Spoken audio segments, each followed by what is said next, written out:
Salve Skipuli. Okay, where we left off last time, we talked about the Titans. We looked at Hesiod's account of the rise of the Titans and the eating of the children by Kronos and Rhea. We looked at art of Kronos and Rhea. So continuing the story now, Zeus has grown up. Like we talked about last time, he grew up on the island of Crete, helped by not just his mother Rhea, but also his grandmother Gaia, the earth herself.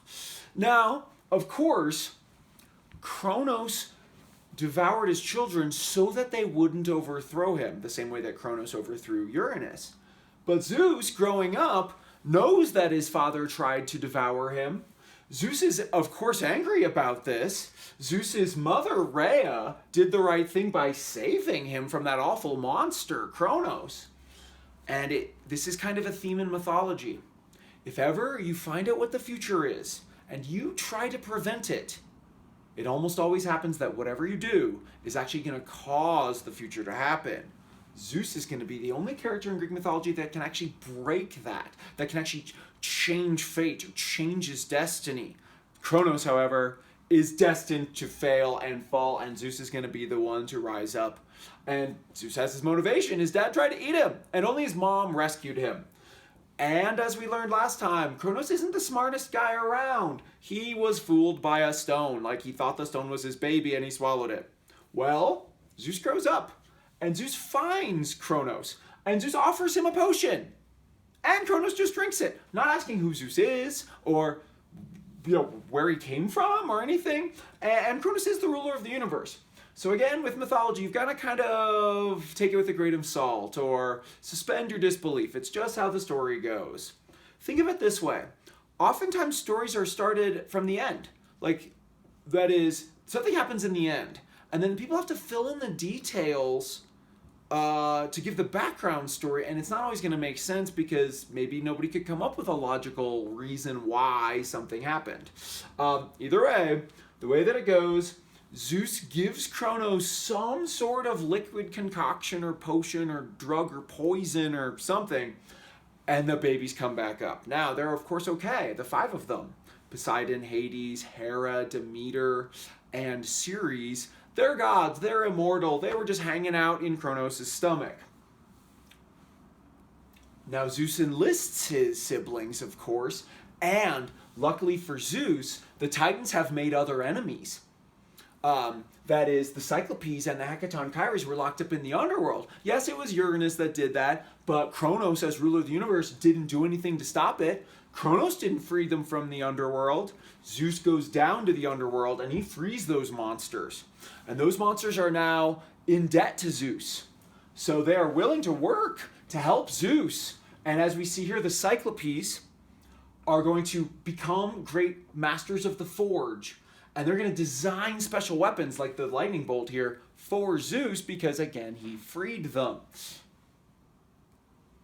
And now Zeus and his siblings, along with their allies, and 1 or 2 Titans who defect to their side, are going to fight a war against the Titans. And this is called the Titanomachy, which is very, very, very famous battle, as it's the battle for control of the entire universe.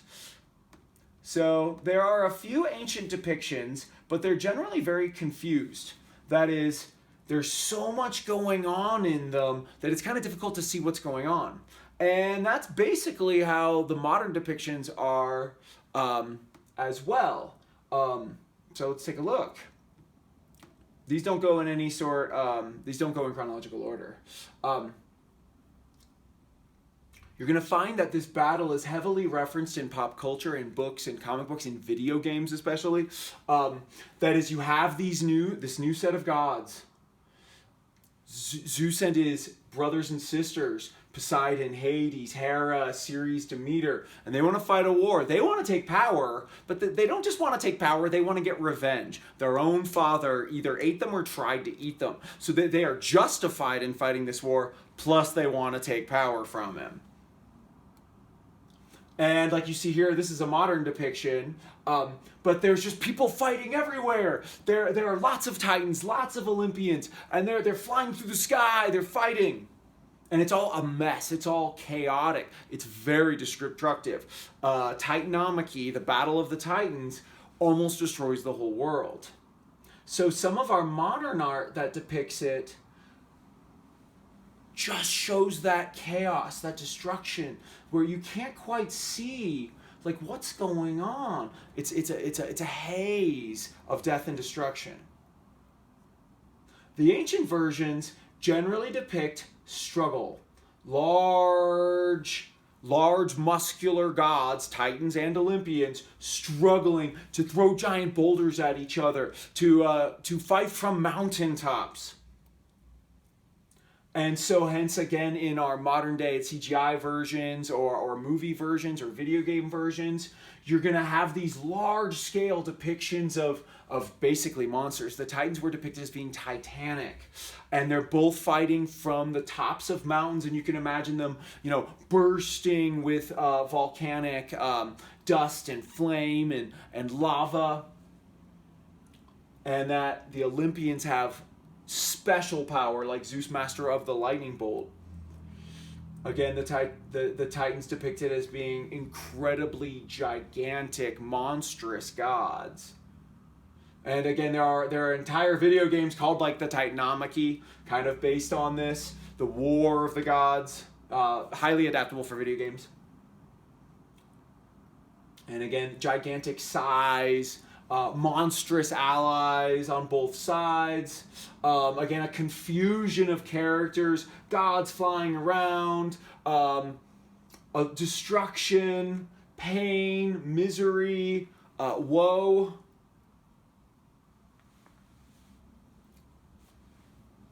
Again, also depicted in graphic novels as well. Here you can see Zeus with his lightning bolt, attacking Kronos directly, leader versus leader. Lots and lots of modern depictions of the Titanomachy. Here's a little bit more of an abstract version. Usually the Titans are depicted as being physically larger than the Olympians, but the Olympians have mastered special powers.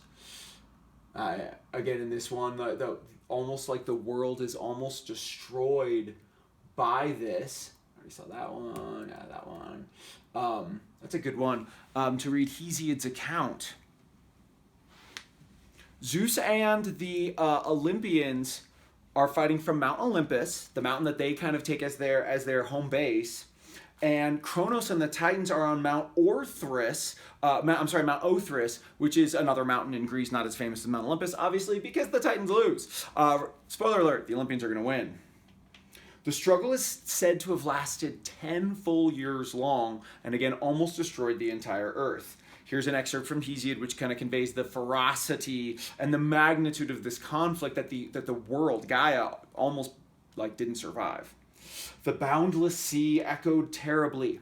Earth resounded with a great roar. Wide heaven trembled and groaned, and high Olympus was shaken from its base by the onslaught of the immortals. The quakes came thick and fast, and, with the dread din of the endless chase and mighty weapons, reached down to gloomy Tartarus.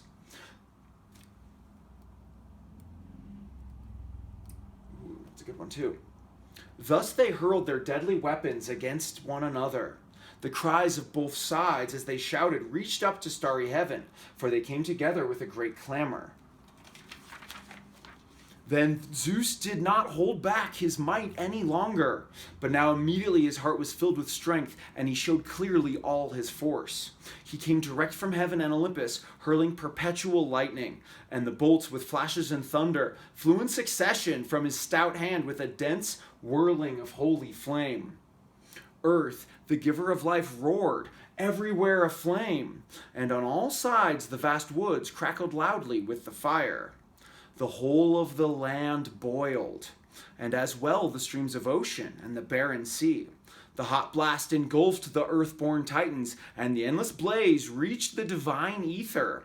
The flashing gleam of the thunder and lightning blinded the eyes even of the mighty. Unspeakable heat possessed chaos. The sight seen by the eyes and the sound heard by the ears were as if the earth and wide heaven above collided. For the din as the gods met one another in strife was as great as the crash that would have arisen if earth were dashed down by heaven falling on her from above. The winds mingled the confusion of tremor, dust, thunder, and the flashing bolts of lightning, the shafts of great Zeus, and carried the noise and the shouts into the mists of both sides. The terrifying clamor of fearful strife arose, and the might of their deeds was shown forth. They attacked one another and fought relentlessly in mighty encounters until the battle was decided. The Hecaton Kyries, Kotos, Briareos, and Gyges, insatiate of battle, were among the foremost to rouse the bitter strife.